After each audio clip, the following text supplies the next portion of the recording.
عام آدمی کو بنیادی علم دین حاصل کرنے کے لیے کون کون سے بکس خرید کر پڑھنا ضروری ہیں؟ ان کتابوں کے نام اور پبلشرز کے نام بھی بتا دیں۔ میں تو کہتا ہوں جی ایک کتاب کے اوپر اپنی آپ زندگی لگائیں، وہ یہ کتاب ہے، اللہ کی کتاب قرآن۔ کیونکہ ہمارے سارے عقیدے، ہمارے سارے نظریات، ہمارے لیے سارے اصلاح کی چیزیں نصیحت کے اعتبار سے سب سے بیسٹ فارم میں ہمارا رب ہمیں بتا سکتا ہے۔ صحیح مسلم میں حدیث ہے نا کہ ام عائشہ سے کسی نے پوچھا کہ نبی علیہ السلام کے اخلاق کیسے تھے، یعنی آپ علیہ السلام کا اٹھنا بیٹھنا کیا تھا، آپ کے معاملات کیسے تھے، تو انہوں نے کہا قرآن نہیں پڑھتے، قرآن ہی نبی علیہ السلام کے اخلاق تھے۔ یعنی نبی علیہ السلام قرآن مجسم تھے، یعنی قرآن جس طرح کا مسلمان چاہتا ہے نا، وہ اگر انسانی شکل میں آئے تو وہ رسول اللہ کی ذات تھی۔ نبی علیہ السلام قرآن کی تعلیمات کا ایک مجسمہ تھے، تو آپ علیہ السلام کی سیرت کو فالو کریں۔ لقد کان لکم فی رسول اللہ اسوۃ حسنہ۔ لوگ اکثر کہتے ہیں کتاب بتائیں، میں کہتا ہوں جی قرآن سے بڑی کون سی کتاب آپ کو بتائیں؟ لوگ کہتے ہیں جی وہ ہمارے گھر ایک دادا جی کی پرانی ہاتھ کی لکھی ہوئی کتاب پڑی ہوئی ہے۔ سر وہ کتنی پرانی ہوگی؟ 100 سال، 200 سال؟ یہ تو 1400 سال پرانی کتاب ہے، اس سے پرانی تو نہیں۔ پرنٹنگ نئے صفحے کے اوپر ہے، کتاب تو پرانی ہے۔ اور اس سے بڑی بات، یہ کتاب اس دنیا میں کسی رائٹر کی لکھی ہوئی نہیں ہے، آسمان سے نازل ہوئی ہے۔ رائٹر نے تو اسے صرف ایک الفاظ کی شکل دی ہے، نازل تو آسمانوں سے ہوئی ہے اللہ کے پیغمبر کے اوپر صلی اللہ علیہ وآلہ وسلم۔ تو قرآن اگر کسی نے اپنی زندگی میں نہیں پڑھا ترجمے سے، اس سے وہ مقصد حاصل نہیں کیا جس مقصد کے لیے نازل ہوئی ہے کتاب۔ جو سورہ صاد میں ہے کہ ہم نے قرآن اس لیے نازل کیا تاکہ اس کی آیات میں لوگ تدبر کریں اور نصیحت حاصل کرنے والے اس سے نصیحت حاصل کریں۔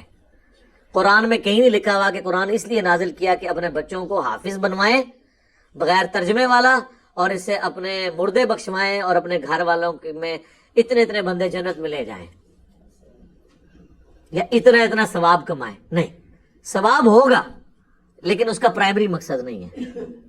نماز کا پرائمری مقصد ورزش نہیں ہے، اللہ کے سامنے ٹو باؤ ڈاؤن کرنا ہے، پوسچر بنانا ہے، اپنے عاجزی کا اظہار کرنا ہے، کبھی قیام کے ذریعے، کبھی رکوع میں جھکے، کبھی سر سجدے میں رکھ کے۔ ورزش آٹومیٹیکلی ہو رہی ہے۔ لیکن اگر کوئی نماز کے فضائل سنائیے کہ جی ورزش بڑی اچھی ہوتی ہے جی، صحت اچھی رہتی ہے جی، تو مولویوں کو غصہ نہیں چڑھے گا؟ کہیں گے یار ٹھیک ہے ہوتی ہے لیکن یہ کیا لکھ، تو مولوی بھی تو یہی لکیر پیٹتے ہیں کہ جی بڑی نیکیاں لفظیاں ہیں، قرآن پڑھو، ہمیں بغیر سمجھ کے بھی پڑھو۔ ٹھیک ہے ملتی ہیں، لیکن مقصد کیا یہ تھا؟ نہیں تھا۔ قرآن کے اوپر اپنی زندگی لگائیں۔ قرآن آپ کے پاس ہونا ضروری ہے، اس کا ترجمہ کور کریں، لفظی ترجمہ بھی، با محاورہ ترجمہ بھی، اور سارے مکاتب فکر کا، تاکہ آپ کا یہ کیڑا نکل جائے کہ لوگوں نے ترجمے بدل دیے ہیں۔ آپ کمپیئر کر لیں، میرے تو ایک یوٹیوب پہ ڈیٹیل ویڈیو ہے قرآن کے 8 تراجم، اس میں میں نے سیمپل کے طور پہ کئی ایک آیات لی ہیں اور 8 ترجموں سے وہ فزیکلی کیمرے میں دکھایا کہ دیکھو یہ بریلویوں نے یہ ترجمہ کیا، دیوبند نے یہ کیا، اہل حدیث نے یہ کیا، شیعہ نے یہ کیا، بتاؤ اس کے مفہوم میں کوئی فرق ہے؟ بسم اللہ کا ترجمہ اگر کسی نے کیا ہے اللہ کے نام سے شروع تو بھی ٹھیک، شروع کرتا ہوں اللہ کے نام سے تو بھی ٹھیک، شروع اللہ کے نام سے تو بھی ٹھیک، شیطان کے نام سے کسی نے شروع نہیں۔ آپ کو جو دل ٹھکتا ہے آپ پڑھیں، کوئی فرق نہیں۔ کہیں اکا دکا جگہ اگر ڈنڈی آ جاتی ہے وہ اوور آل ڈاکٹرن میں پکڑی جاتی ہے، اس کی میں نے کئی مثالیں دی ہیں، وہ پکڑی جاتی ہے، اس لیے آپ اس کی ٹینشن نہ لیں۔ قرآن کو کور کریں۔ میں کہتا ہوں ایک بندے نے بیچلر ڈگری حاصل کر لی، ایف ایس سی کر لی، میٹرک پاس کر لیا، اور قرآن اس نے ترجمے سے نہیں پڑھا، بھلے عربی نہ بھی سیکھے، عربی پروناؤنس کرنی تو آنی چاہیے قرآن پڑھنے کے لیے، نماز پڑھنے کے لیے، لیکن عربی کا ترجمہ اور عربی کو ایز اے لینگویج سیکھنا یہ ہر بندے پہ فرض نہیں ہے۔ اگر آپ عربی سیکھ کے بھی آ جائیں نا مکمل طور پہ اور ترجمہ کریں، تب بھی انہوں نے آپ کا ترجمہ نہیں ماننا۔ انہوں نے کہنا ہے کہ آپ کو زیادہ عربی آتی ہے یا مذہب بریلوی کو، آپ کو عربی آتی ہے یا اشری تھانوی کو، آپ کو زیادہ عربی آتی ہے یا جونا گڑی صاحب کو، سارے فرقوں کے میں نے نام لیے، یا سید فرمان علی شاہ کو۔ تو ظاہر ہے آپ دعویٰ کر سکتے ہیں، آپ کہیں گے ان کو ہی زیادہ آتی ہے۔ تو جب اینڈ رزلٹ یہ ہونا ہے کہ عربی کے بعد بھی آپ نے ادھر ہی جانا ہے، تو آپ ڈائریکٹ ادھر پہنچے تاکہ اپنا ٹائم بچائیں۔ اس کو کہتے ہیں ویل انوینٹ نہ کریں، عربی ضرور سیکھیں، اس لیے کہ آپ تراویح میں قرآن سنیں یا قرآن کی اب آیات سنیں تو آپ کو ایک لطف آئے، باقی اس سے زیادہ کچھ نہیں اس میں سے نکلنا ہے. میں آپ کو بتا دوں، یہ مولوی کہتے ہیں میرے سامنے آپ عربی کتاب لے کے آئیں جی اس میں پڑھنا ہے. عربی کتاب میں بخاری لے بھی جاؤں، تم اس میں ڈنڈی مارو تو میں تمہارے روحانی ابا جی، تمہارے استادوں کے استاد کا ترجمہ تمہیں بتاؤں کہ یہ لکھا ہے، تم یہ کیوں 2 نمبری کر رہے ہو؟ تو اس کا عربی سے اردو کا ترجمہ مانا جائے گا، یہ تیرا مانا جائے گا بھائی. وہ بھی نہیں جرت کرے گا، کوئی بریلوی جرت نہیں کرے گا کہ میں احمد بریلوی سے بہتر قرآن کا ترجمہ کر سکتا ہوں. تو لوگ کہتے ہیں نا جی علی جو ہے وہ علماء سے متنفر کرواتا ہے. نہیں نہیں سر، میں ہی تو کہتا ہوں علماء سے پوچھیں، بلکہ پوچھیں ان علماء سے، بلکہ پنجابی پوچھو انہوں کدھر لکھا ہے. میں نے کبھی آپ کو ترجمہ اپنا لکھ کے تھمایا؟ میں نے ہمیشہ کہا ہے کہ احمد بریلوی صاحب کا ترجمہ پڑھ لیں، اشرف تھانوی صاحب کا ترجمہ پڑھ لیں، سید فرمان علی شاہ کا پڑھ لیں، مولانا مودودی کا پڑھ لیں، جناح گڑھی صاحب کا پڑھ لیں، فتح محمد جلندری کا پڑھو صحیح، لیکن قرآن کا ترجمہ پڑھیں تاکہ پتہ چلے مرنے سے پہلے آپ کو کہ قرآن میں لکھا کیا ہوا ہے. اس کے نوٹس بنائیں، بھلے 2 رکوع ہی پڑھ لیں، ایک دفعہ پورا قرآن ترجمے سے پڑھیں اور جہاں سمجھنا ہے وہ نوٹ کرتے جائیں. یہ نہیں کہ ادھر ہی پھانس کے بیٹھ جائیں. پھر آپ جو پوائنٹس ان اٹینڈڈ تھے اس کے لیے آپ قرآن کی تفسیر پڑھیں. پہلے تفسیر نہ پڑھیں، اس میں مولوی گھسا ہوا ہے. اس کے بعد ایک تفسیر نہ پڑھیں، مختلف تفاسیر پڑھیں اور آپ کو پتہ چل جائے گا کہ ہر ایک بات ایک ہی کر رہا ہوگا، بس کوئی ادھر سے کان پکڑا کوئی ادھر سے، اور جو بالکل ڈنڈی مارا وہ آپ کو پتہ چل جائے گا یہ تو اس میں سے نکلتی نہیں ہے.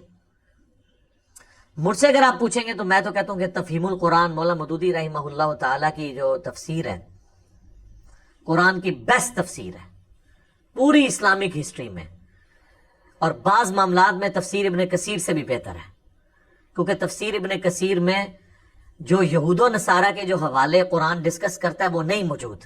مودودی صاحب نے محنت کر کے تورات اور انجیل سے وہ حوالے بھی تلاش کیے ہیں.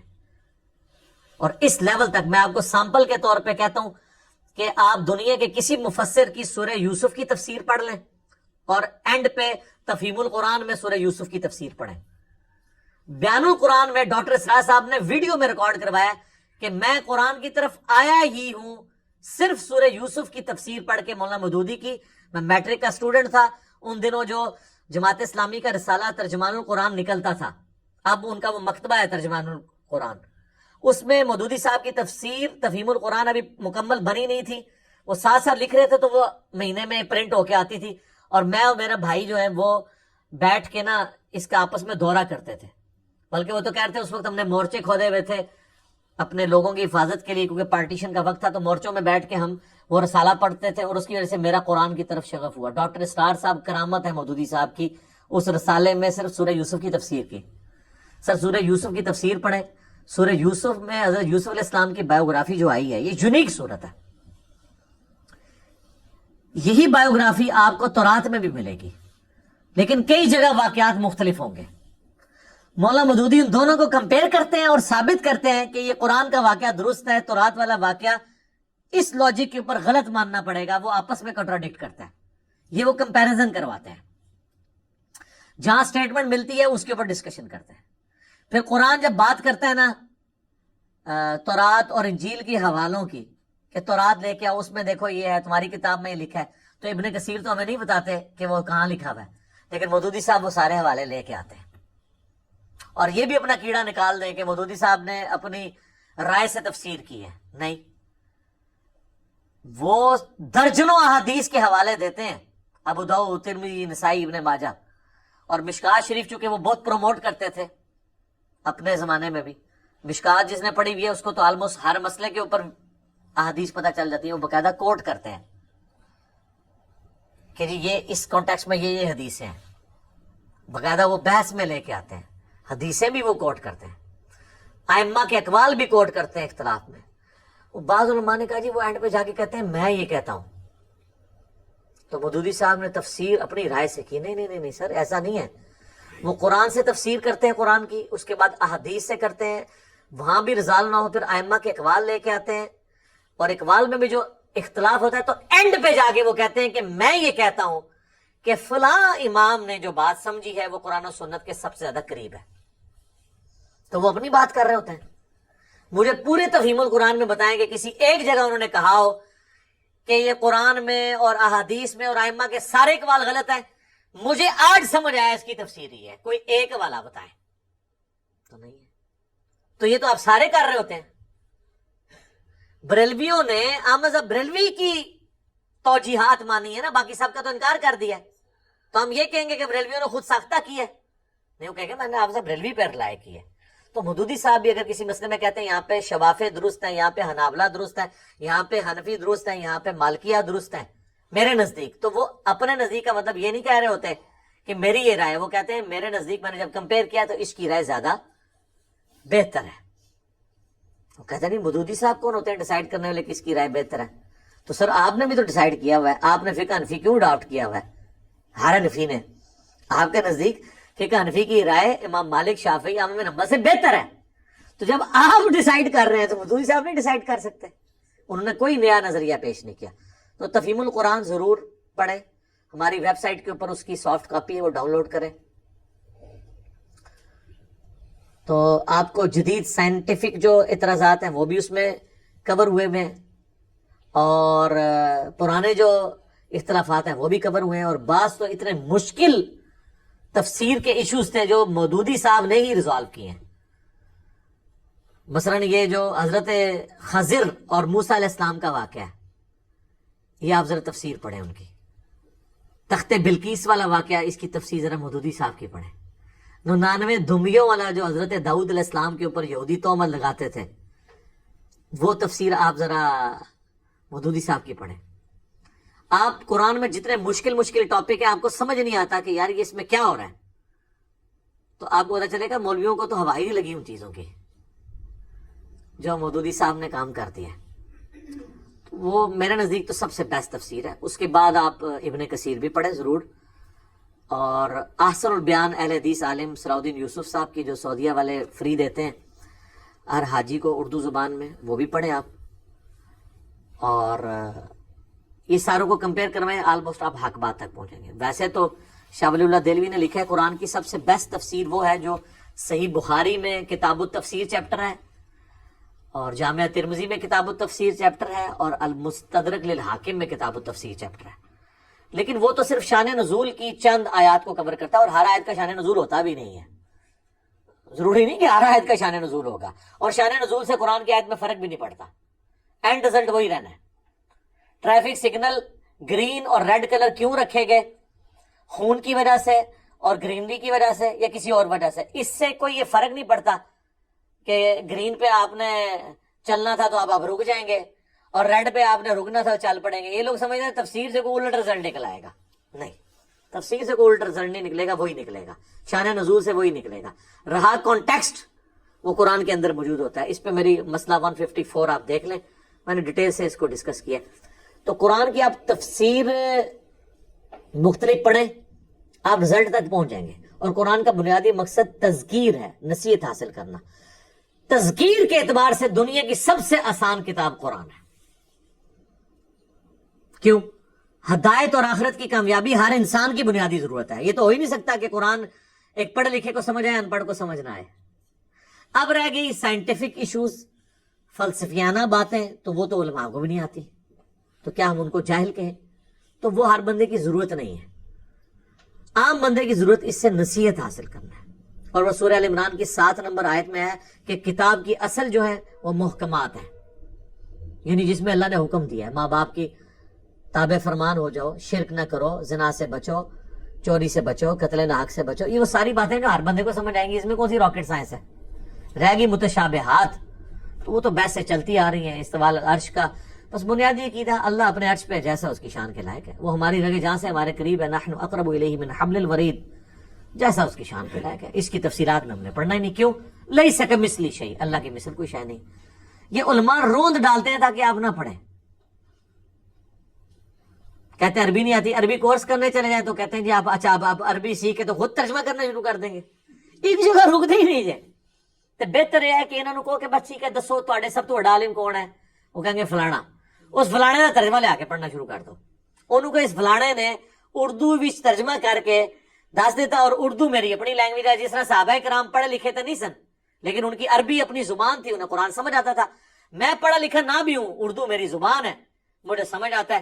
اور سب سے بہتر عربی کو اردو میں ٹرانسفر آپ کے ہی حضرت جی کر سکتے تھے، تو انہوں نے کر دیا. ہوں بھی چکے کرنا ہے اگلا، ہوں کوئی اور گیم پچ کھودی سی تھی اور کو کرنا ہے، ہوں بھی کوئی اور شے کڈو، کوئی نہیں شے نکلنی ہو. ٹھیک ہے، تو یہ قرآن آپ کریں کور جی، قرآن کے بغیر کچھ بھی نہیں ہے. حجۃ الوداع پہ نبی اسلام نے فرمایا المستدرک الحاکم میں 2 چیزیں قرآن اور سنت. صحیح مسلم میں 4 حدیثیں غدیر خم کی، قرآن اور اہل بیت. صحیح بخاری اور مسلم دونوں میں عبداللہ ابن ابی اوفا سے کسی نے پوچھا کہ نبی اسلام نے کوئی وصیت کی تھی، انہوں نے کہا نبی اسلام نے اپنا وصی کسی کو نہیں بنایا، ہمیں قرآن کے مطابق چلنے کی وصیت کی تھی. صحیح مسلم میں آپ کی ہر تقریر کا آغاز اس سے ہوتا تھا اما بعد فإن خیر الحدیث کتاب اللہ، سب سے بہترین کلام اللہ کی کتاب ہے، سب سے ہدایت یافتہ راستہ محمد صلی اللہ علیہ وآلہ وسلم کا ہے. قرآن کے گرد سب کچھ، ہمارے سارے عقیدے قرآن ہے. اور لوگ کہتے ہیں نہیں سنیوں کی کتابیں لادا، شیعہ کی لادا. نہ سر، سنی شیعہ کی ایک ہی کتاب ہے قرآن. آپ حدیثوں میں اور بزرگوں کی کتابوں میں کیوں گھستے ہیں؟ قرآن میں کیوں نہیں آتے؟ آج کوئی غیر مسلم آئے گا، آپ اسے بخاری شریف یا اصول الکافی پڑھنے کے لیے دیں گے، اللہ اور اس کے رسول کے تعارف کے لیے، یا قرآن پڑھنے کے لیے دیں گے؟ ان کے نمبر تو بعد میں آتے ہیں. سنی مجھے لوگ کہتے ہیں نہیں شیعہ کتابوں کے حوالے دے، سر ناج البلاغہ کے دیے، میرا تو ہر حوالہ ہی زیادہ تر قرآن سے ہوتا ہے. تو کیا قرآن شیعہ کی کتاب نہیں؟ تو میں شیعہ کی کتاب سے حوالہ دیتا ہوں. سنیوں کی بھی قرآن کی، قرآن ہی ہے کتاب. اب آ رہے احادیث تو بعد میں آتی ہے. ایٹ لیسٹ اہل سنت کے لیے میں یہ ضرور ریفر کروں گا، بخاری مسلم ابو داؤد ترمذی نسائی ابن ماجہ جو ہم نے یہاں پہ رکھی ہوئی ہیں، یہ سافٹ کاپیز آپ ڈاؤن لوڈ کر کے پڑھیں. اور اگر آپ نے کمبائنڈ فارم میں، مینیجبل فارم میں ان ساری کتابوں کے نوٹس دیکھنے ہیں تو مشکات المصابیح جو میں نے لکھی 800 سے 700 سال پہلے لکھی ہے ولی الدین تبریزی نے، اور اس کے اوپر میں نے پوری ایک ویڈیو ریکارڈ کروائی ہے کس طرح 2 سٹیجز میں کتاب امام بغوی اور ولی الدین تبریزی نے لکھی. اس میں آپ کو بخاری مسلم کے ہر چیپٹر کے سب چیپٹر میں بخاری مسلم کا چیپٹر علیحدہ ملے گا، باقی کتابوں کے علیحدہ ملیں گے. پوری ویڈیو ہے انٹروڈکشن آف مشکات. مشکات آپ ضرور ڈاؤن لوڈ کریں. اگر ہارڈ کاپی چاہیے آپ ہماری اکیڈمی میں رابطہ کریں، ہم نو پروفٹ نو لاس پہ دیتے ہیں. اس وقت پریزنٹ آج یعنی 27 جون 2021 کو اس کی قیمت آلموسٹ جو ہے وہ ڈاک کے اندر آپ کو یہ 3000 روپے کی مل جائے گی. 3000 روپے کی اس کی فوٹو کاپی نہیں ہو سکتی. تینوں جلدیں آلموسٹ 6294 احادیث ہیں. چونکہ تکرار کے بغیر ہیں اس لیے آلموسٹ آپ بخاری میں تو تکرار کے بعد 7563 ہیں، ورنہ تو 4000 کے قریب حدیثیں ہیں. مسلم میں بھی تکرار کی وجہ سے یہ ہیں، ادروائز تو وہاں پہ بھی آلموسٹ 4000 ہیں. اور اس میں بھی بخاری مسلم میں 1906 جو ہیں وہ کامن ہے، متفقن علیہ، جو علیحدہ سے کتاب اللؤلؤ والمرجان چھپی ہوئی ہے. تو آلموسٹ آپ سمجھیں کہ میجورٹی احادیث مشکات میں کور ہیں. وہ آپ ڈاؤن لوڈ کریں ہماری ویب سائٹ سے فری، اسے آپ پڑھیں، ترتیب کے ساتھ آپ کو ہر چیز ملے گی. ہارڈ کاپی منگوانی ہو پڑے. لہذا قرآن بھی ہو گیا، حدیث بھی ہو گئی، اور حدیث میں آپ کو عقائد اور فقہی احکام و مسائل، وضو، غسل، نماز، نکاح، طلاق، یہ ساری ڈیٹیلز آپ کو مشکات میں احادیث سے وہ مل جائیں گے. اس کے بعد بہت کم چیزیں رہ جائیں گی، اس کے لیے آپ ہماری ویڈیوز دیکھیں، قرآن کی تفسیر ہماری بھی دیکھیں آپ. میں نے تو آلموسٹ تفہیم القرآن یہ سب کو میں سنی شیعہ کی ساری تفسیریں کنسلٹ کرنے کے بعد یہ ویڈیو ریکارڈنگ کروا رہا ہوں، جس کے آلموسٹ 82 لیکچرز ہو چکے ہیں. اور اس میں نے اللہ کا شکر ہے کہ سب کچھ کور کیا ہے. اور احادیث جب بھی اختلافی موضوعات آتے ہیں میں قرآن اور احادیث کے حوالے دیتا ہوں، اور قرآن کی تفسیر میں بھی اتنے حوالے دیتا ہوں، بعض کا سینکڑوں حوالے 1 گھنٹے کے لیکچر میں ہو جاتے ہیں. تو آپ کو مشکات میں کمبائنڈ فارم میں مل جائیں گی. بخاری مسلم بھی آپ PDF ڈاؤن لوڈ کرنا چاہتے ہیں، یہ بھی انٹرنیشنل نمبر کے اوپر اویلیبل ہے، وہ منگوائیں. ہماری اکیڈمی کا نمبر صبح 9 سے 5 بجے تک کھلا ہوتا ہے. عموماً بعض کا نماز کا وقفہ یہ اس طرح ہو. 032159000162 اکیڈمی کا نمبر ہے، آپ رابطہ کریں تو انشاءاللہ تعالیٰ لوگ آپ کو انٹرٹین کریں گے. یہاں پہ یہ کتابیں ہم نے موٹی موٹی یہ ساری کتابیں رکھی ہوئی ہیں نو پروفٹ نو لاس کے اوپر. ریسرچ پیپرز کا سیٹ آپ کو فری آئے گا، صرف TCS کا آپ کو 300 روپیہ خرچہ آج کی ڈیٹ میں دینا پڑے گا. 12 کا پیکج آپ کو مل جائے گا جس میں کربلا والا ریسرچ پیپر، 8 مزید ہیں، ٹوٹل 9 ریسرچ پیپرز اور 3 اذکار کارڈ صبح شام کے، فرض نماز کے بعد کے، اور جادو ٹونا وبائی امراض سے بچنے کے جو سنت اذکار ہیں وہ آپ کو مل جائیں گے. یہ پورا پیکج آپ کو 300 روپے صرف ڈاک کا آپ خرچہ دیں تو آپ کے گھر TCS سب سے بیسٹ سروس اور ذمہ دار، اس کے ذریعے ہم آپ کے گھر تک پہنچائیں گے. اور یہ اب آپ کو جو مشکات ہم 3000 کی بھیج رہے ہیں، اس میں ہمارا TCS کا بھی 1200-1300 روپیہ تقریباً خرچہ شامل ہے. تو آپ یہ اندازہ کریں, ہماری اکیڈمی سے آ کے آپ لیں 2,000 روپے کی آپ کو دے دیں گے, اور سرچ پیپر آ کے لیں تو فری لے لیں. لوگ کہتے ہیں علی بھائی نے اناؤنسمنٹ کیا سرچ پیپر فری. جی فری ہے, آ جائیں یہاں پہ. جب ٹی سی ایس میں منگوائیں گے تو ٹی سی ایس کا تو خرچہ آپ نے دینا ہے نا. سرچ پیپر فری آئیں گے, پھر بھی ٹی سی ایس کا آپ 300 دے دیں. آپ جا کے ٹی سی ایس کا ریٹ پوچھ لیں تو آپ کو پتا چل جائے گا. تو اللہ کا شکر ہے, قرآن پڑھیں, احادیث کے لیے یہ میں آپ کو ریکمینڈ کروں گا. پہلے یہ کر لیں انشاءاللہ تعالیٰ, جتنی زندگی ہے مختصر, پھر اگلا دوروں کو سبق دیوان گے, وہ ضرورت ہی نہیں رہنی. آپ ان چیزوں کو کور کر لیں تو انشاءاللہ تعالیٰ آپ کے لیے آسانی ہوگی. اپنے بچوں کو بھی یہ چیزیں, ہارڈ کاپیاں بھی گھر میں موجود ہونی چاہیے. سافٹ کاپی پڑھتے بندہ تھک جاتا ہے, ہارڈ کاپیاں بھی آپ رکھیں. قرآن کے تراجم کی بھی, قرآن کی تفسیر تفہیم القرآن آپ کو ترجمان القرآن والوں سے مل جائے گی. ہم نے ہی وہ رکھی ہوئی ہے, کیونکہ وہ مینج کرنا والی مشکل ہو جاتا ہے. تو بہرحال آپ ان سے رابطہ کریں. آپ کو انشاءاللہ تعالیٰ جماعت اسلامی کا کہیں بھی پاکستان میں کوئی دفتر موجود ہے, ان کے تھرو آپ منگوا سکتے ہیں, وہ آپ کو خود دے دیں گے. تو انشاءاللہ تعالیٰ یہ وہ ساری چیزیں